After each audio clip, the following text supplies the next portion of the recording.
Imagine this scenario.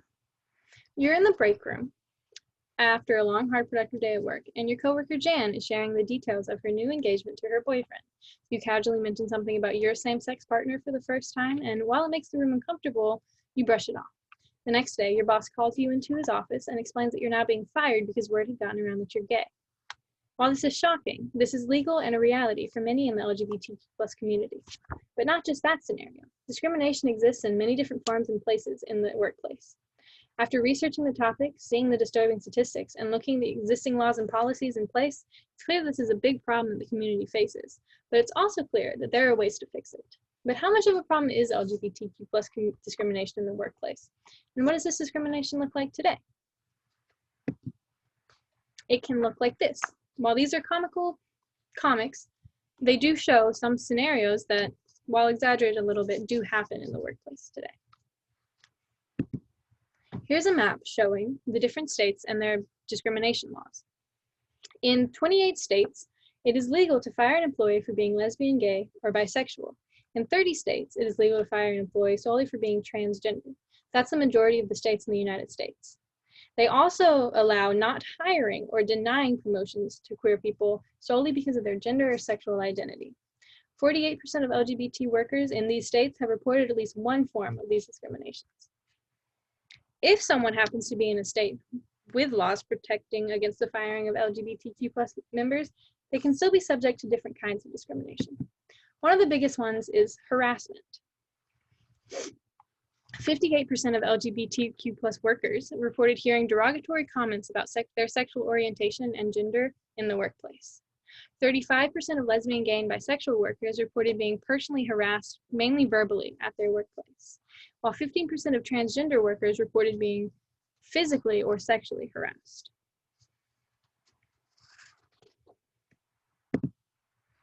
Another discrimination that people in the LGBTQ+ community face are inaccessible or unsafe bathrooms.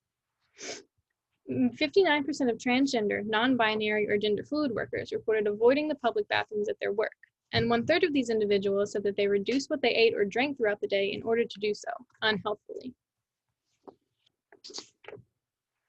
Another discrimination that LGBTQ+ workers face is that they have different healthcare needs, and their workplaces do not do anything to meet those needs. They have gender transition-related care, they have psychological care from being a part of the community, preventing and treating HIV, and many more. And they do not receive the adequate healthcare coverage needed to cover these. Another thing is just that fear of these discrimination prevents LGBTQ+ workers from being their true selves in the workplace. 53% of these workers are closeted at their workplace. But I don't think this fear is misplaced. If you think about the different types of discrimination that I've listed before, and the fact that nearly 2/3 of non-LGBTQ+ workers think it's unprofessional to discuss sexual orientation or their gender identity at the workplace, it's no wonder that these people hide this part of themselves with their work. On top of that, many of these closeted employees say that they feel exhausted from hiding their sexual or gender identity at work.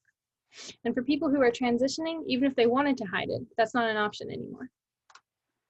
And while some laws are in place to protect LGBTQ+ workers from discrimination, such as the Civil Rights Act, over the past 4 years, the Trump administration has rolled back a lot of these protections.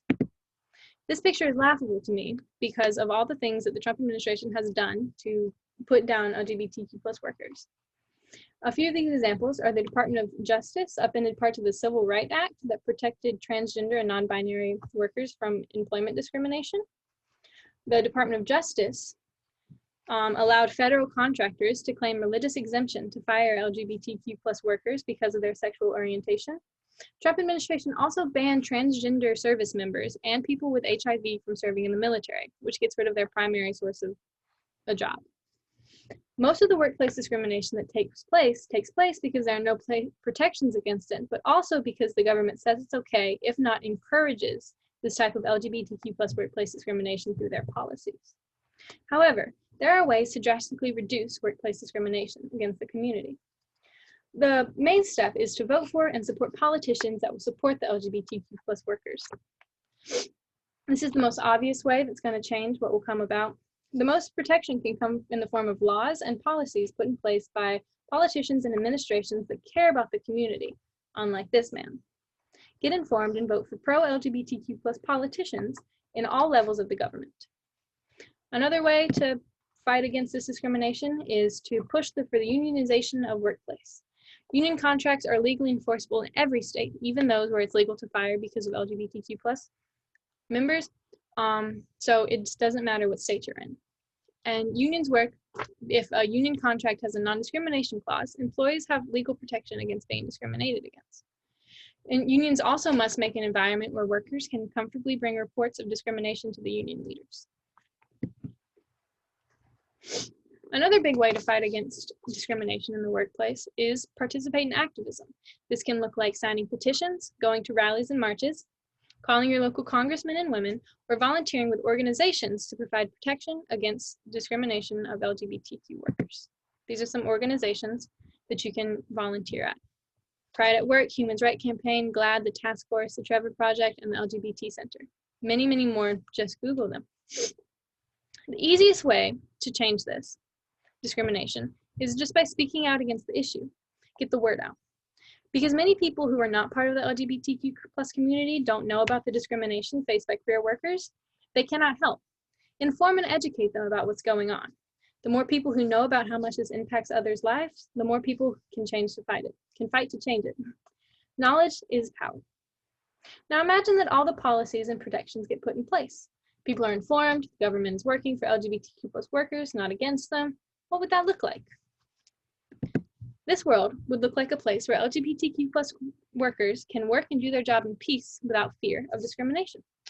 They could talk about their same-sex partner, or their orientation, or their transition without fear of losing their job, even though they've done nothing wrong. They wouldn't have to starve themselves to avoid public bathrooms. They would be more productive and happy at their job without all the unneeded stress of trying to stay in the closet. They could get the promotion they deserved and have worked so hard for. They could go to the hospital and get treatments for their physical and mental health because their benefits would cover it, and they wouldn't be afraid of standing up for themselves. And they could be able to bring reports of discrimination to their bosses or their union leaders because they know that people in charge and the government have their back for once. But let's not just imagine a world like this. Let's make it happen. Discrimination against LGBTQ+ members in the workplace is a very real concern in today's society. Many fear letting their employers or coworkers know about their sexual orientation or gender identity because of this discrimination. The impact it has on these people's lives is profound. But we can all participate in the various ways that I've told you about to limit the amount of discrimination present in workplaces. I challenge you all to, when you leave, do at least one of them. Sign a petition, call a congressman, push for a union at your workplace, research the topic more in depth, volunteer your time, go to a rally. But most importantly, I want you to speak out.